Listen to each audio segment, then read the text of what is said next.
It's like this is the clearest like fixed fight you're ever gonna see. But look at this guy holding his hands out and watch. Watch this. He like literally shows him his chin, like, and he goes down. It's so fake. Look at, and he's got nothing. I wish that I could have knocked him out at the start, but he came to my ears and whispered, "Please be easy on me." He thought I'm Mike Tyson, and I will follow his script 40 seconds after I broke the clown's jaw. We are boxers, not content creators. I wish that I could have knocked him out at the start, but as we saw. The day after I woke up and told my wife, "Why did I do that?" I don't know. I just don't know what the hell goes on. I remember one thing. I had a very hard moment in that part of my life, but I assure you, in that age, I could have put that clown in the first round, but I sold my soul. And you could only take so much, and at a certain, like that one that he got from Joshua, ooh. You know, say if you have like a punch card, you have like so many punches that you can get in your life, which I believe you do. I believe there's a certain number. That one was like 10 bunches. Yeah. That was like, it was a lot of concussions. And some people claim this is simply boxing where injuries occur and life moves forward. But context matters because this wasn't presented as standard boxing.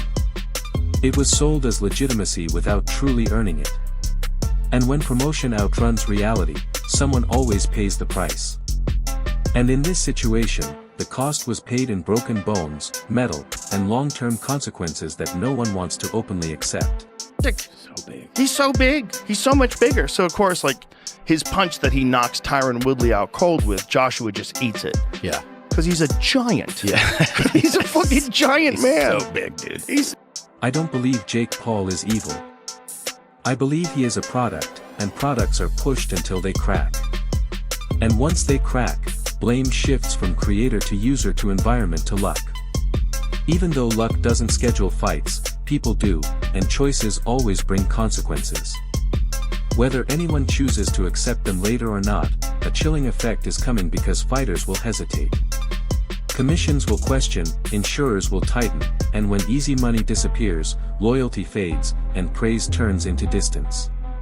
And fans who enjoy spectacle still crave authenticity, which Anthony Joshua delivered in its rawest form, making it harder to sell diluted versions of reality going forward. Pin him down and hurt him. That has been the request leading up, and that was on my mind.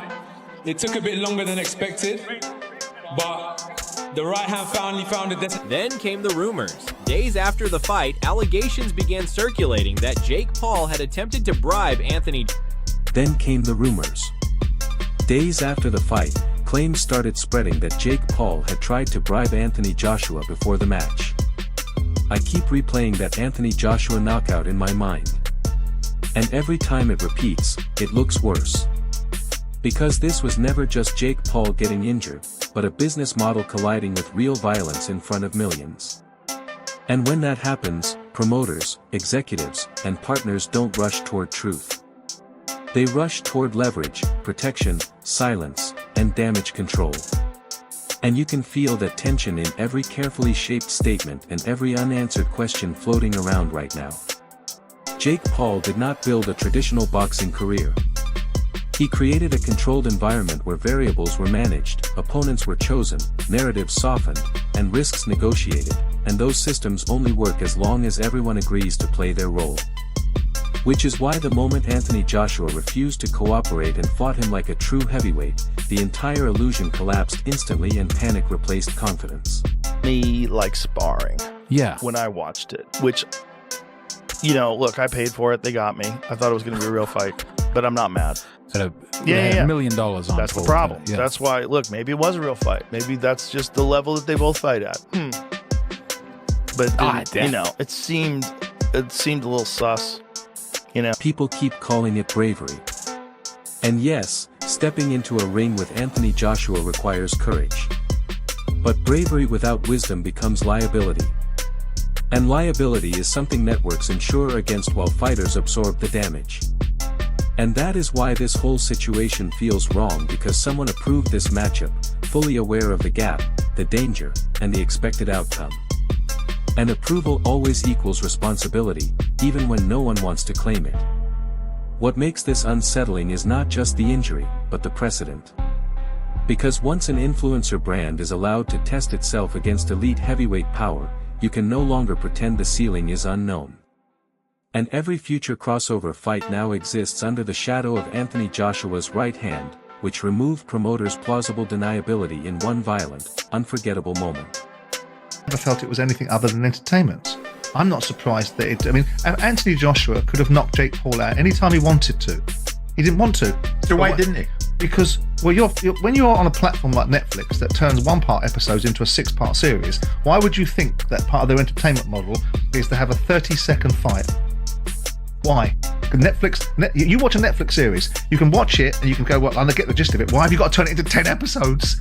Because I'm dying with boredom after episode. Are you telling me that Netflix probably emphasised, listen guys, take this as long as you can? Anthony Joshua didn't step, irrespective, I sat to all these guys, whether it be Spencer or Paul Smith, talking about the fact that Jake Paul couldn't run, didn't have the footwork to be able to move. This fallout was predictable. Not the exact punch, but the aftermath.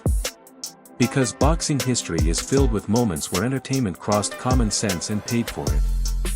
Starting with jokes, then curiosity, then concern, and finally regret. And right now, the sport sits between concern and regret, where stories begin shifting and timelines quietly get rewritten behind closed doors. I refuse to believe everyone involved was naive because these are professionals who understand force, damage, and risk curves, which means the gamble was intentional, and intentional gambles suggest someone was expected to lose. And what troubles me is that the result clearly wasn't supposed to look this final, this decisive, or this exposing, which is usually where truth begins to leak out. So nuts, right? Just the fact that he's willing to fight the 2-time heavyweight champion, former Olympic gold medalist, a guy who's gigantic in his prime, built like a Greek god. And you're gonna stand, and he's a one-punch killer, and you're gonna stand in front of that guy, and he avoided shots till the 6th round. The Mike Tyson memory loss comments still stay with me because those aren't careless lines. They are warning signals, and signals are never sent by accident. Whether the cause is physical, psychological, or emotional, it adds a layer of discomfort that was never resolved, only buried under hype until Joshua's knockout brought it back into the light for everyone to see again. Fighters watching this don't see drama or controversy. They see timing, distance, intent, and the terrifying moment when Jake Paul realized the rules had changed and the safety net was never real. And imaginary safety nets are how careers end suddenly, which is why the reaction behind the scenes has been far colder and more serious than the public commentary suggests. Everyone though that I would do better than Francis, and that Francis kind of got no chin. So Francis low-key soft. You made it further than Francis. Yeah. So I mean, by he went 6 rounds. You know what that means? What? Joe Rogan's tone shifting after the fight wasn't outrage. It was recognition. Because when someone who has witnessed decades of combat damage tells you to consider retirement, it's not about ego or headlines. It's about preventing the next disaster. And you don't make those statements unless you recognize a line has been crossed from spectacle into warning territory. You know, for the fans, it put boxing still on the map because it keeps boxing relevant. Having exhibition fights like this, different celebrities and different things like that. I look at it as a fun thing for fans and stuff like that. I don't really take it seriously, you know, because, you know, we in the business of boxing. That right there is just, you know, exhibition stuff. But I'm hearing they say it's a real fight. But yeah, it's a real fight because both guys again. What we're witnessing now is reputation control in real time, because when clarity takes this long to surface, it usually means narratives are being adjusted and aligned. And if everything were simple, answers would already be clear. But instead, we're getting noise, distractions, and reframing, which only deepens suspicion and makes the entire situation feel layered, filtered, and uncomfortable. I mean, Simon, when you look at it, Jake Paul posted on Twitter after the fight, jaw broken, heart and balls intact. That's a good thing. Time to rest, recover, and return to cruiserweight. I mean, he's coming out of it as if, well, yeah, I got battered in the end, but boy. Anthony Joshua isn't a hero or villain in this story. He is an accelerant because he didn't create the system, he exposed it faster than expected. And exposure becomes dangerous when control is the true currency, because control over opponents, narratives, and outcomes is what kept the system running. And Joshua removed that control with one punch. I keep thinking about Anthony Joshua afterward, not celebrating, not posturing, but looking almost irritated because for him, this wasn't history or controversy, it was simply work. And that contrast matters because it shows how far apart real fighters and manufactured stars truly are mentally.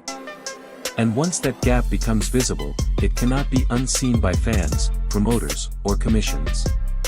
Jake Paul now carries something heavier than bruises because confidence after a moment like that becomes performative. And anyone who has watched combat sports long enough knows performative confidence gets people hurt since the body remembers what the mouth tries to deny, and fear doesn't need permission to appear when timing collapses. Promoters will never admit it publicly, but the equation has changed because Anthony Joshua didn't just win a fight, he shattered a risk model. And when models break, panic happens behind closed doors before microphones ever do, which is why private meetings are likely louder than any press conference we've seen. Joe Rogan wasn't exaggerating when he spoke about punch limits because fighters age differently than influencers, and elite heavyweights compress damage into moments that change careers and lives. And once you've experienced that power up close, you don't negotiate with it again, you respect it or walk away. Mike Tyson's involvement in this entire system now feels darker in hindsight because when legends begin questioning their own decisions publicly, it usually means something crossed a personal line. And that line isn't about money or ego, it's about identity and regret. Fans pretending this is fake are missing the most dangerous part because fake narratives collapse when real consequences appear, and jaw plates, memory gaps, and visible fear don't belong to scripted entertainment, they belong to reality.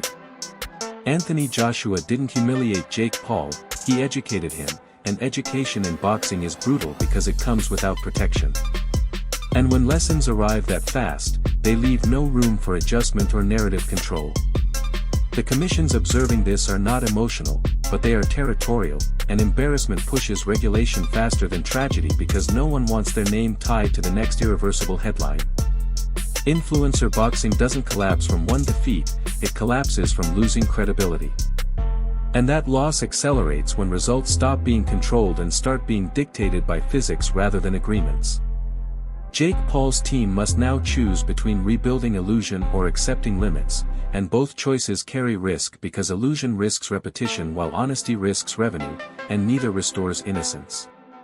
What worries veteran fighters is not Joshua's power, but how effortlessly it appeared because that ease reminds them how thin the margin truly is between control and disaster. Anthony Joshua walking away unharmed reinforces the imbalance because the system promised competition but delivered inequality. And inequality breaks marketing faster than defeat ever could. Joe Rogan's call for retirement wasn't drama, it was pattern recognition, and patterns in combat sports are written in blood before they are written in rules. Mike Tyson watching this unfold feels symbolic because every generation tries to outthink violence until violence reminds them it cannot be negotiable. Alright everyone, stay tuned for the latest in boxing news, highlights, events, and stories.